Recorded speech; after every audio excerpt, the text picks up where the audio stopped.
You'll be fine going to the hospital alone, right? I swear I'll send you straight to hell. My name is Lisa, and I'm currently 9 months pregnant. It's my first time giving birth, so while I'm filled with anxiety, I feel truly blessed about welcoming a new member into our family. My husband, David, is a white-collar worker and has weekends off. However, he doesn't offer much support around the house or help with shopping. This is because he usually goes back to his parents' home on weekends. David has a deep bond with his in-laws, and since their home is nearby, he spends almost every weekend there without any specific reason. Since becoming pregnant, I've been cautious about lifting heavy objects. For instance, when buying heavy items like rice, understanding friends often help out. My daily routine starts by waking up early, preparing breakfast for David, and seeing him off to work. Afterward, I do the cleaning and laundry, and then head out for any necessary shopping. Once I return home, I start prepping for dinner. Only after finishing these tasks can I finally have some relaxation time. Since taking maternity leave, I've taken up a new hobby, blogging.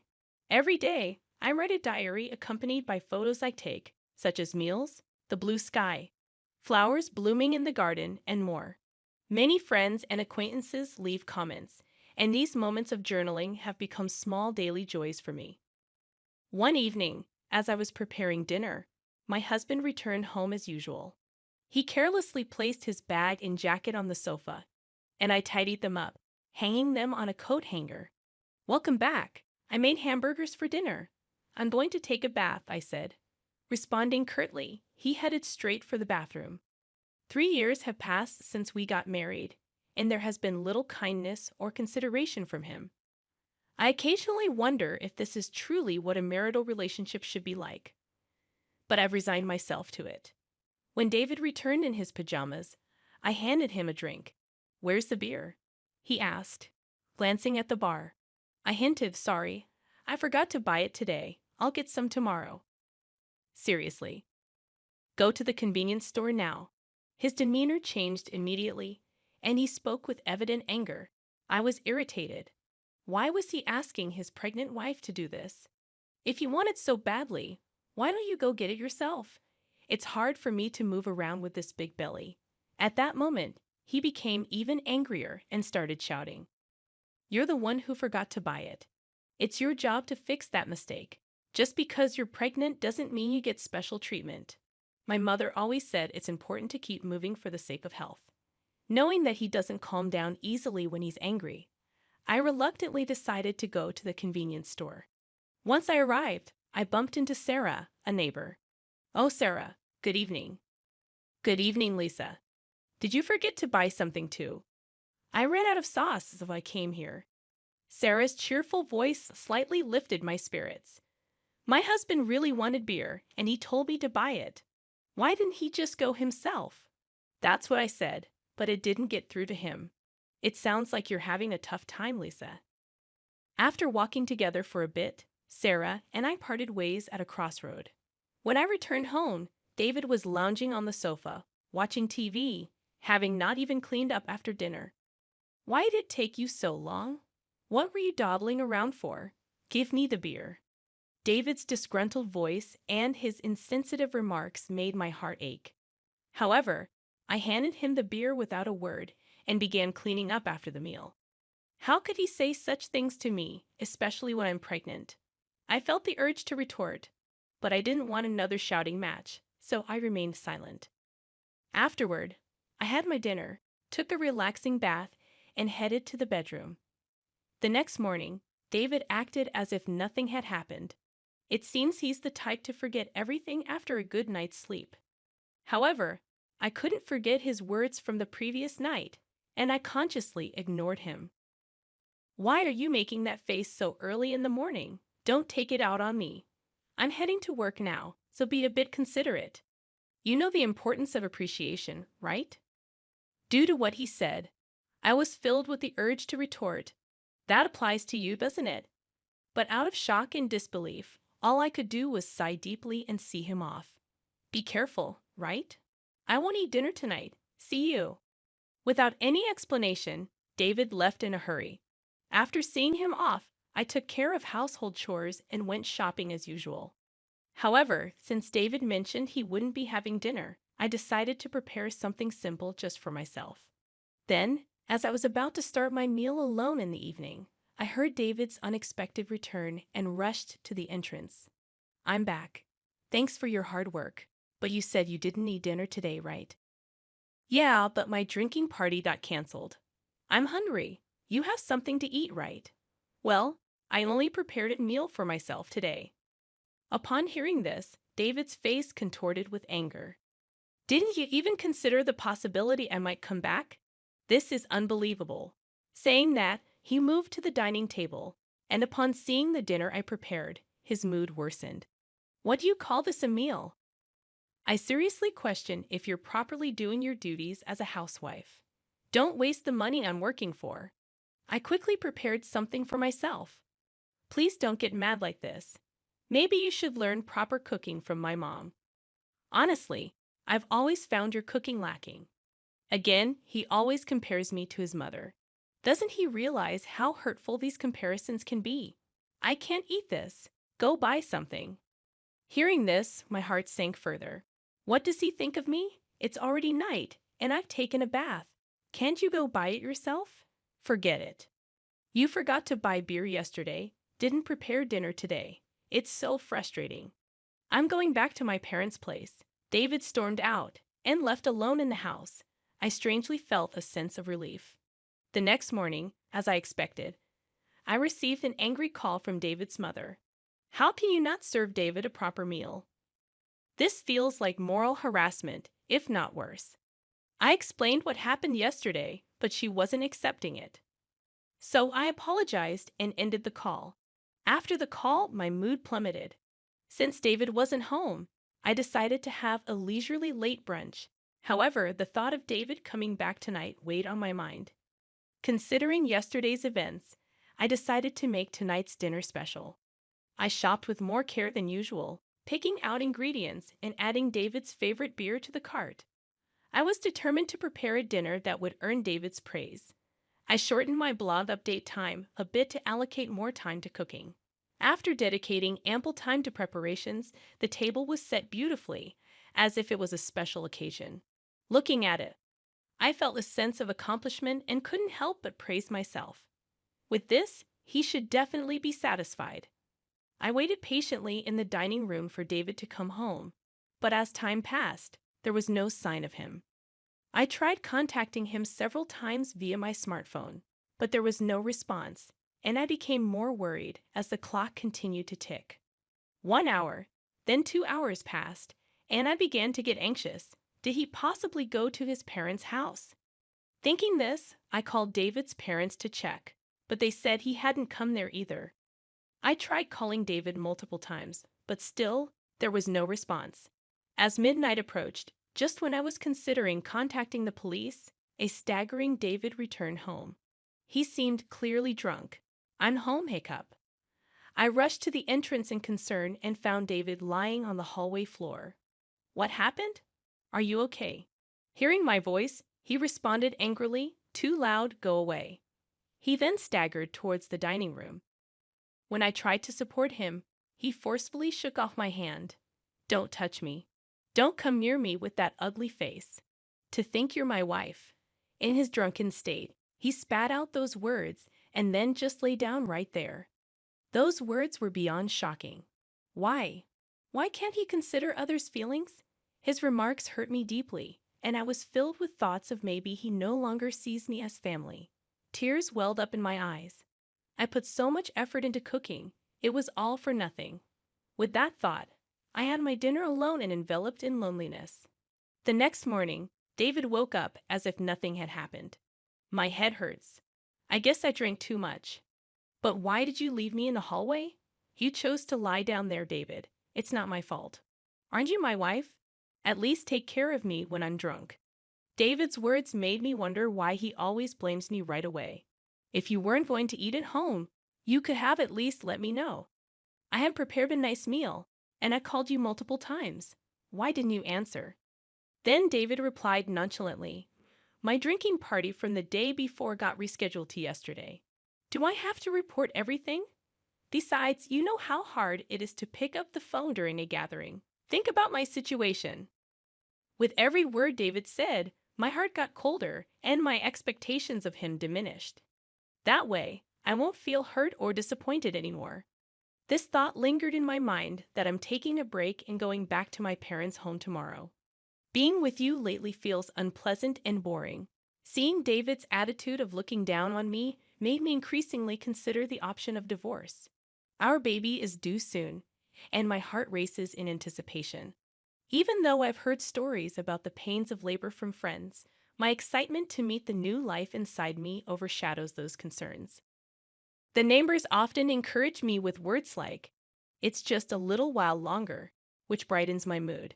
"Hey, want to go on a family trip soon after David returned home?" He made a surprising suggestion. Really? But I'm talking about a family trip. My mom and dad want to join. I was taken aback. Why would parents make such a proposal? Tensions exist between me and David's parents whenever there's an issue concerning David. They tend to blame me, like the previous phone call incident. However, the sudden idea of a trip left me doubtful. I'm about to give birth soon, and traveling a long distance might be a bit risky. David replied, "How many times do I have to tell you?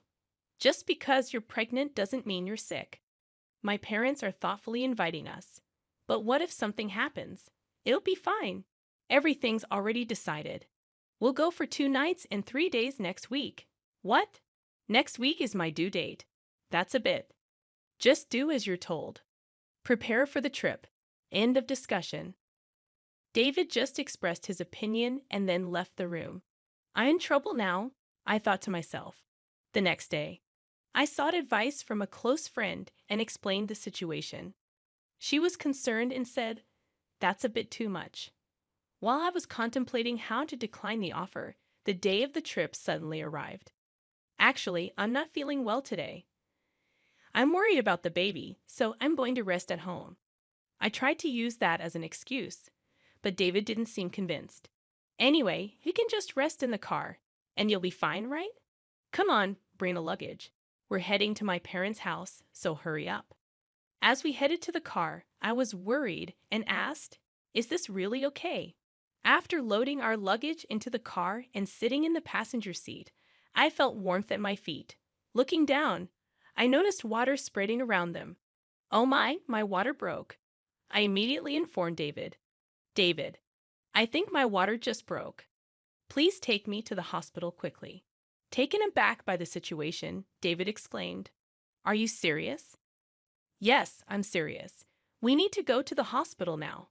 The baby might be coming." While trying to clean up the water with a towel in the car, David suddenly opened the passenger door. "David, what are you doing? We need to go to the hospital. Get out, you're going to make a mess in the car." I was in complete shock. "What are you saying?" I said, "Get out. I need to clean the car." Then David forcefully pulled me out of the car. In this unbelievable situation, David said, "I can't believe this. We were supposed to be on a family trip. Just go to the hospital by yourself."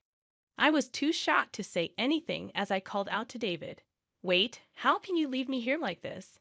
He drove away, leaving me behind. Feeling overwhelmed, I quickly dialed for an ambulance. When someone approached, asking, "Lisa, are you okay?" It was Sarah, looking concerned. Sarah immediately recognized my predicament and arranged for a special taxi, comforting me throughout. Grateful for her kindness, tears streamed down my face. Soon after, I safely arrived at the hospital, thanks to Sarah's help. On the way, she held my hand and cheered me up, staying by my side until I was taken to my room. While being transferred, I made a silent vow. I will make him pay for this. Even as labor pains grew, Sarah kept holding my hand. Furthermore, she contacted my parents, who soon arrived at the hospital and looked deeply concerned. Sarah whispered to them, "There's something I want to discuss." The three then left the room. As the labor pains intensified, my smartphone vibrated from a corner of the room. "Who is it?" I asked, and my parents responded with David's name. They looked displeased, but I took the call anyway. As soon as I answered, I heard a panicky David, "Help me." However, I was in no state or mood to converse with him and promptly ended the call. Despite my parents turning off my phone, David continued to send messages. As labor intensified, I was finally moved to the delivery room. After enduring the pain for some time, I finally heard my baby's cries. Exhausted, I saw my parents and Sarah standing before me with warm smiles. Relieved, I closed my eyes and rested. When I woke up after a few hours of sleep, I found myself lying in the hospital bed. Rubbing my eyes, I noticed my parents sitting next to me, their faces filled with concern. "Are you okay?" My mother asked gently, still feeling the weight of exhaustion. I couldn't muster the energy to sit up, while my father looked teary-eyed. My mother consoled him, saying, "The postpartum period can be exhausting." Witnessing this heartwarming scene, a smile formed on my face. "How's the baby?" I inquired. My parents informed me that the baby was undergoing some tests but would be back in the room soon. However, I noticed Sarah wasn't present. Responding to my unspoken question, my mother remarked, "Sarah left a little while ago." Thinking about how things might have turned out had Sarah not been there, a feeling of gratitude settled over me. I made a promise with my parents that after being discharged, I would visit Sarah to express my gratitude. Turning on my smartphone to inform my friends about the birth, I was met with an overwhelming number of missed calls, mostly from David.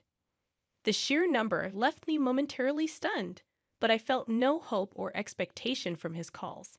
So I closed the notifications without hesitation. One of my friends visited the hospital room to congratulate me on the birth. As she rejoiced and extended her genuine wishes, I opened up about the recent incidents with David. After hearing the story, she expressed both shock and anger, half-jokingly saying she'd like to punish him a bit. But she also emphasized that my health and rest were paramount, chatted with me for a while, and then left. My parents, already briefed by Sarah about the whole episode, asked, "What are you planning to do next?" I shared my thoughts about my relationship with David and told my parents I'm considering divorce. They respected my decision and provided their support. Upon my discharge, I planned to stay at my parents' house, where they had prepared a room for me. Meanwhile, David seemed to have visited the hospital, but as I had informed the hospital staff that I didn't wish to see him, he wasn't allowed in. The next day, Sarah came to my hospital room holding a fruit basket. "Sarah, you came!" I exclaimed with delight. "You seem to be recovering well, but remember not to overexert yourself. Postpartum fatigue can be quite profound," she advised. Feeling comforted by Sarah's words, I sighed with relief, taking the fruit basket from her. "Sarah, thank you so much for helping me. I don't know what would have happened if you weren't there." I expressed my deep gratitude as I bowed deeply. Sarah gently laughed, saying, "What's most important is that both you and the baby are healthy. I just want a small hand. Regardless, I'm forever grateful. Once things settle down, I'll come over to thank you properly." Sarah laughed warmly in response. "You know, I've talked to my husband about what happened. He seemed quite furious." From her words, I could somewhat deduce David's situation. "Sarah, I'm truly sorry for dragging you into this mess," I admitted. "Don't worry. Remember who you owe for being able to work at your current company. This incident is truly hard to forgive." At that moment, I heard a stern tone in Sarah's voice for the first time. Sarah was actually the wife of the CEO at the company where my husband worked. When we first moved to this residential area, I had no idea about this fact. However, as we frequently encountered each other at the local supermarket, shops, and occasionally at convenience stores, we gradually became closer.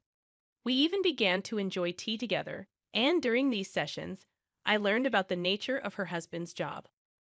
On the other hand, my husband was completely unaware of this background. This was because he didn't even accompany me for our initial neighborhood greetings and didn't prefer interacting with our neighbors.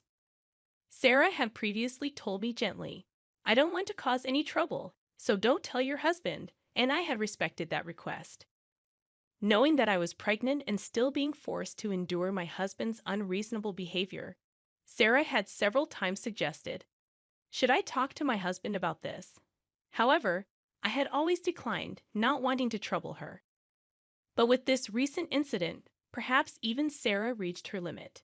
That's why my husband kept calling Sarah. I really can't thank you enough for everything. Sarah's strong words made me realize how fortunate I was to have someone who'd go to such lengths for me. I couldn't help but tear up. Seeing my reaction, Sarah once again gave me a warm smile. Lisa, you're a dear friend to me. I can't just stand by and watch when something like this happens to a friend. Our conversation was filled with heartfelt smiles. However, my husband's messages didn't stop despite the barrage of notifications. Online, I consciously ignored them all. Thinking about the divorce made my mind clear, and all I wanted was to think about how to live my life with my baby.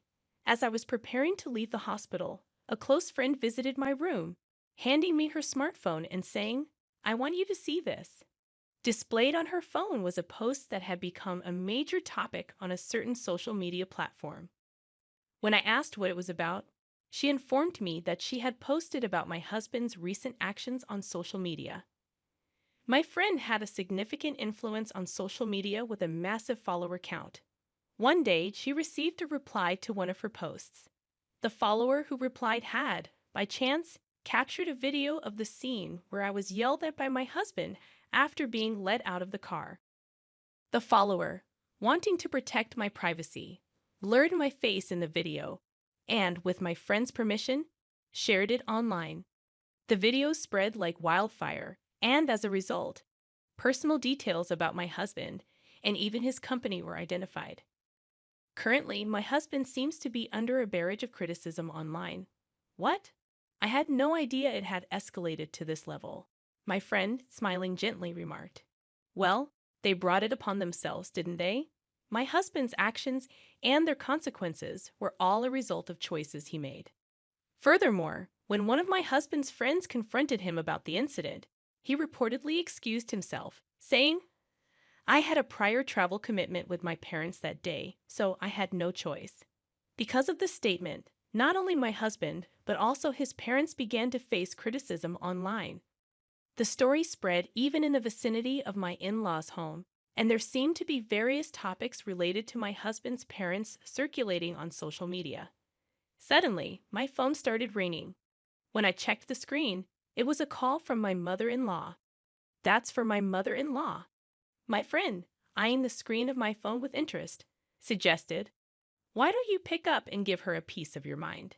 However, I was so fed up that I felt no words to do so and decided to ignore it. Before I knew it, the missed calls log was filled with names of my husband, father-in-law, and mother-in-law. Ever since the incident was highlighted on social media, even the hospital staff seemed to be aware of my situation and started offering genuine support. Whether my husband or in-laws came to the hospital or called multiple times, the hospital staff didn't allow any contact with me. As my discharge date approached, I had one pressing worry: whether my husband and in-laws might be lurking outside the hospital. My parents reassured me, saying, you have nothing to worry about. But the thought of my precious baby being in danger left me anxious. However, that concern was quickly dispelled on the day of my discharge as my parents were helping me with my belongings. I heard my husband's voice shouting, Lisa, followed by the loud voices of my in-laws. Suddenly, men in black suits surrounded me, forming a protective barrier. As I tried to understand what was happening, one of the men approached me, gently opening the car door and said, don't worry, we're here on Sir's request to protect you. It seemed my parents were already aware of this, as my mom said, smiling, didn't I tell you there's nothing to worry about? Believing her words, I felt relieved and smoothly got into the car. All the while, my husband and in-laws, overwhelmed by the presence of the bodyguards, couldn't come any closer. I can't find the words to express how grateful I am for Sarah supporting me like this. The only thing occupying my mind was how to reciprocate Sarah's kindness. My parents felt the same, saying in unison, we have to find a way to show our gratitude to Sarah. Although my new life began smoothly and pleasant days continued, the contacts from my husband and in-laws never ceased. I mailed them the divorce papers, but there wasn't even a hint of acceptance. One day, my in-laws called our home. It seems my father answered, and they addressed him with the attitude of, "She became a part of our family, so no matter how she's treated, she shouldn't complain." When my father angrily retorted to their statement, it seems they were taken aback and quickly hung up. While discussing how to handle this with my parents, I decided that seeking professional assistance was the best course of action and resolved to consult a lawyer. Coincidentally, my father was acquainted with a lawyer, and when we explained our situation, he graciously promised to help. I informed the lawyer about the video circulating on social media and detailed past events. When the lawyer reached out on our behalf, my husband was initially taken aback. However, over time, he became defiant. "We'll solve marital issues ourselves. We don't need a lawyer," he argued in a fled tone. However, the lawyer calmly responded, "I'm acting upon Lisa's request. Any future communication should be directed to me. It's up to Lisa, my client, to decide whether or not she wants to involve a lawyer." My husband was at a loss for words, though initially refusing to divorce. When mediation and the possibility of a court case were suggested, the word court seemed to shake him, and he reluctantly agreed to the divorce. I have no interest in the child and have no intention of seeing them in the future, so I don't see why I should pay child support. As for property distribution, I did nothing wrong, he claimed irrationally. The lawyer calmly explained from a legal perspective, but my husband still seemed unconvinced. "In that case, it seems we'll meet in court," the lawyer suggested. My in-laws, who were listening nearby, appeared to panic and immediately agreed. When I was informed of this by the lawyer, I was shocked that I had ever married such a man. I had been communicating with Sarah since returning to my parents' home, and when I told her about the recent events, she playfully and gleefully suggested, "How about seizing your ex-husband's retirement pay? Garnishment is one way, right?" Feeling overwhelmed by Sarah's astuteness, a while later, I was contacted by the lawyer who conveyed that my husband wished to apologize in person. Wanting a satisfactory conclusion, I agreed to converse over the phone under the supervision of the lawyer. The day of the scheduled call arrived. On that day, I was accompanied by my parents and the lawyer. From the other end of the line, I heard, "Finally, you answer. Apologize now, and I'll forgive you. So come back home. Let's be a couple again. The house is a mess. I might lose my job, and everyone's looking at me coldly. All of this is your fault, so take responsibility." He continued to bombard me with accusations. Without being overwhelmed, I calmly chose how to react. When he said, "See, you can't even reply properly, truly a woman with no redeeming qualities," I finally responded, "Just so you know, this conversation is being recorded. I'll keep it as evidence. Goodbye." Hearing this, my husband's voice revealed his shock. "Wait, you recorded it? That's not fair, right?" I was joking. "I'm sorry. I can't live without you. Let's start over. We truly loved each other, right? I promise I'll try harder from now on." After hearing those words, I immediately hung up the phone. With the recorded data in hand, I handed it to the lawyer and asked, "Can you utilize this audio as evidence?" Shaking his head in disbelief, the lawyer remarked, "He truly is an incorrigible man." My parents, feeling the same as me, had firmly decided to sever ties with him. Seeing his behavior filled them more with astonishment and disappointment than anger. At some point, I realized I was slightly enjoying this drama, clinging to the little devilish side of me that emerged. The divorce procedures with my husband concluded smoothly. Both the property distribution and child support agreements went forward without a hitch, and the turmoil began to subside. Due to the information Sarah shared with her husband, the president of my ex-husband's company, he was promptly disciplined. The president, known for his family-oriented values, believed that an employee who couldn't protect his family couldn't be trusted by the company. David lost his job, couldn't make housing loan payments, and returned to his parents' home. His reputation was tarnished by the viral video, and he struggled to find stable employment, barely making ends meet with short-term part-time jobs. Rumors spread about his parents too, and according to reports from Sir's friends in the neighborhood, they seemed to live in perpetual unease. The cold societal judgment they faced, which exceeded my expectations, made me think that, surprisingly, this ostracization might be harder for them than any legal repercussions. With most matters settled and my health recovering, my parents, my baby, and I visited Sarah's home to express our gratitude. Both Sarah and her husband seemed genuinely happy and doted on my baby, making us feel warm and welcomed. After that, Sarah and my mother became close friends. Similarly, Sarah's husband and my father got along very well, and our families grew close. Furthermore, Sarah and her husband's son was around my age, and to everyone's surprise, our relationship began to develop in an unexpected direction. A few years later, the idea that I might actually become a part of Sir family was something no one could have ever predicted. Life truly is full of surprises,